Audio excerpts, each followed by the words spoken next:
বিসমিল্লাহির রহমানির রহিম। আসসালামু আলাইকুম। আমার কুকিং চ্যানেল দীপ কিচেনে আপনাদের সবাইকে স্বাগত। আজকে আমি করে দেখাবো কোকোনাট জেলো পুডিং। এটা বানাতে যেমন সহজ, খেতে খুবই সুস্বাদু হয়। আর এই প্রচণ্ড গরমে এটা তো কলিজা মন প্রাণ ঠান্ডা করে দেওয়ার মতন একটা ডেজার্ট। আপনারা এই যে ডেজার্টটা আমি যেভাবে বানাই সেভাবে আজকে করে দেখাবো। চলুন তাহলে রেসিপিটা শুরু করা যাক।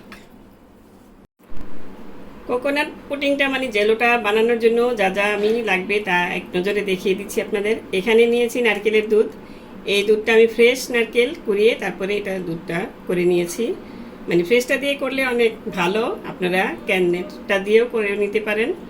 আর এখানে যেহেতু দুই ভাগে পানি আর নারকেলের দুধ দুইভাবেই আমি মেপে রেখেছি। হাফ কাপ চিনি। আর এখানে আগার নিয়ে নিয়েছি আমি 4 চামচ, 4 চা চামচ মেপে রেখেছি। 4 কাপ 2 কাপ দিব এখান থেকে আমি, সেই জন্যই 4 চা চামচ আগার লাগবে। প্রতি কাপে 1 চা চামচ। এখন আমি চুলায় চলে এসেছি। এখানে একটা হাঁড়িতে নিয়ে নিব এখন সবগুলো উপাদান। মেপে নিচ্ছি আমি।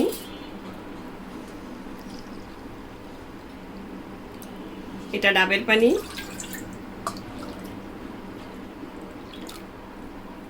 2 কাপ।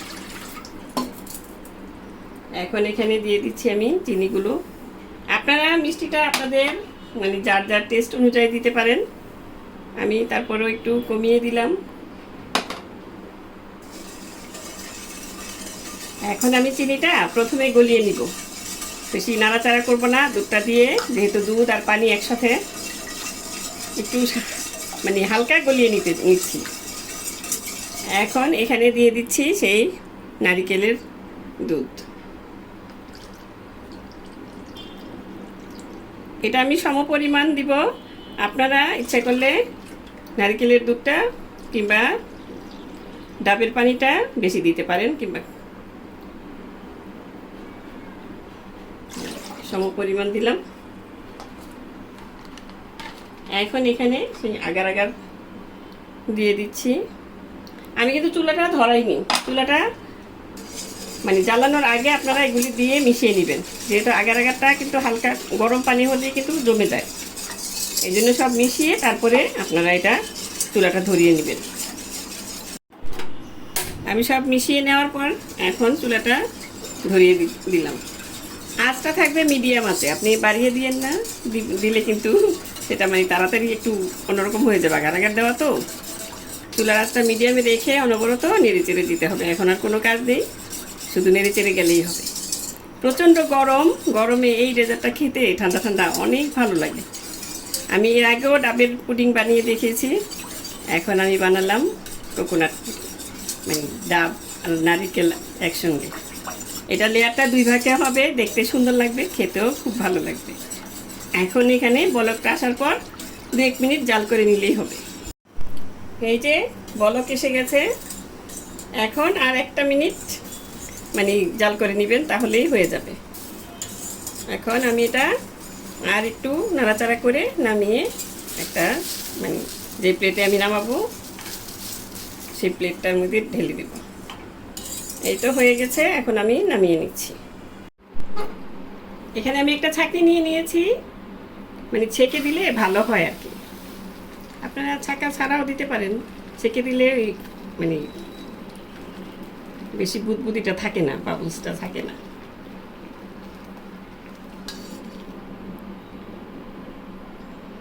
দেখো, এই যে জিনিসগুলি এটার মধ্যে পড়তো, সেটাই বললাম যে এগুলি থাকে না আর কি।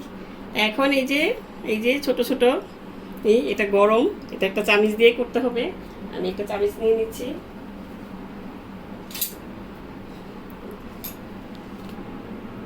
এগুলি দিয়ে এই যে এই ফেনাগুলি আপনারা উঠিয়ে নিলে ভালো হয়।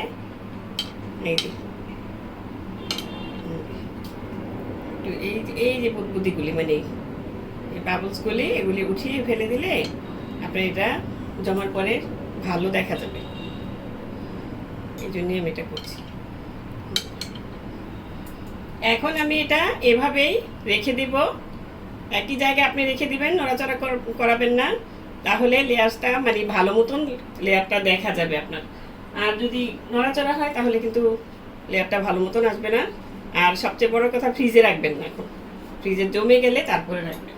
এখন আমি এভাবেই রেখে দিচ্ছি, মানে যতক্ষণ না এটা ঠিক মতন মানে জমে যাবে। 2 ঘন্টা 1 ঘন্টা যতক্ষণ লাগে পরে আমি বলে দেব। ফিরে এলাম প্রায় 2 ঘন্টা না, 2 ঘন্টার বেশি, 2.5 ঘন্টা হবে। এই দেখুন, এই যে এখন আমি আপনাদের দেখিয়ে দিচ্ছি লেয়ারটা। এই যে দেখতে পাচ্ছেন নিশ্চয়ই, লেয়ারটা দেখা যাচ্ছে, এই যে উপর নিচে মানে 2 ভাগে হয়ে গিয়েছে। এটা যদি আমি ফ্রিজে রাখতাম তাহলে কিন্তু এটা এই লেয়ারটা মানে স্পষ্ট মানে যেত না আর কি।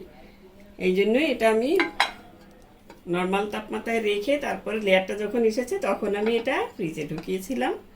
এখন আবার বের করে নিয়েছি, 1 ঘন্টা ফ্রিজে রেখে তারপরে নিয়েছি। এখন এটা আমি ডিমোল্ড করে নিব। এই দেখুন, এটা কিন্তু এখন একটু হাত দিয়ে এরকম করলেই, এই দেখুন, এই যে আস্তে আস্তে এটা মানে হাত দিয়ে এরকম করলেই ছেড়ে যাবে। এটা আর ছুরি লাগবে না, মানে সাইডগুলি করতে আর ছুরি টুরি কিছুই লাগবে না। এখন এটা আমি আরেকটা প্লেট দিয়ে এটার থেকে আমি ডিমোল্ড করে নিচ্ছি।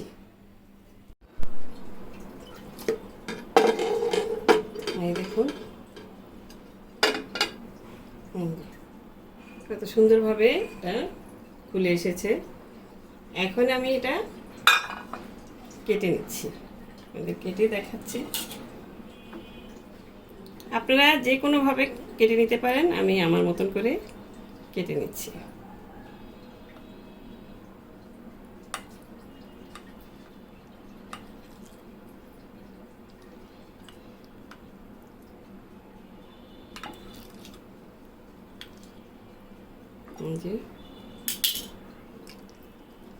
এই দেখুন কত সুন্দরভাবে লেয়ারটা বোঝা যাচ্ছে। এই যে এখন আমি এটা পিস পিস করে সমানভাবে কেটে নিচ্ছি। এই তো আমি কিছুটা এভাবে কেটে নিয়েছি স্কয়ার শেপ করে। আপনারা যেভাবে মানে মন চায় সেভাবে কেটে নেবেন। আর কিছুটা এখন এদিকে আমি এভাবে কেটে নিব, সেটা মানে জেলোর মতন। এই যে কোনো ডেজার্টে এটা আপনারা দিতে পারবেন। অনেক সময় ডাবের যে ইয়াটা বানাই আমরা, সেটার মধ্যে দেওয়া যায়, অনেক কিছুতেই দেওয়া যায় এটা, যে কোনো। এই যে আবার শুধু এমনি এমনিও খাওয়া যায়। এই যে এই দেখুন কতটা সফট। এইভাবে কেটে নেবেন। বাচ্চারা খুবই পছন্দ করে খাবে, মুখে দিলেই মিলিয়ে যাবে। এটা ওরা খুবই পছন্দ করে খাবে, ওদের টিফিনও দিতে পারবেন। ঠান্ডা এই গরমের মধ্যে, প্রচণ্ড গরমে স্কুলে টিফিনে বাচ্চারা খুবই পছন্দ করে খেয়ে ফেলবে এটা। দেখুন এইভাবে, কত সুন্দর না দেখতে। দেখতে শুধু সুন্দর না, খেতেও খুবই সুস্বাদু হয়। সুন্দর না, সুস্বাদু। আপনারা বানিয়ে দেখবেন, আশা করি আপনাদেরও ভালো লাগবে। তো দর্শক, আজ এ পর্যন্তই। রেসিপিটি যদি ভালো লাগে প্লিজ আমার চ্যানেলটি সাবস্ক্রাইব করে নিয়মিত চ্যানেলটির পাশে থাকবেন। সুস্থ থাকবেন, ভালো থাকবেন। আর এই গরমে এই যে পুডিংটা তৈরি করে খাবেন আর আমার জন্য দোয়া করবেন। আল্লাহ হাফেজ।